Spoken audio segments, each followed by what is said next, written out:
藝術家張勝恩因為介藝術，大下就讀政戰學校的藝術系，佇個軍中就介世界來畫圖創作。因為介戶外活動，佮着大自然，佇個退伍以後，更加追求藝術的表現。作品以着自然的景物，佮着現場的寫生為主。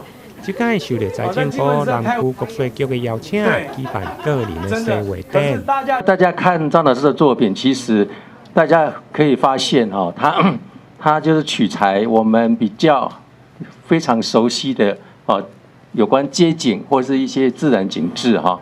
那就我們一些就是不是這一方面的專業來看的話啊，其實我覺得一幅作品啊，簡單啊，然後看起來很舒服，我覺得這個就是給我們一個非常好的一個心靈的一個饗宴。那我本身對畫畫是有興趣也喜歡，所以我覺得我是很幸運的。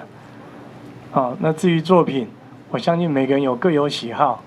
那我也只是盡我隨性的、盡量的去表達出來，在我生活經驗中，曾經的以前有些在部隊，隨着部隊調到各個地方，或是移防到各個地方去觀摩、去觀察、去寫生。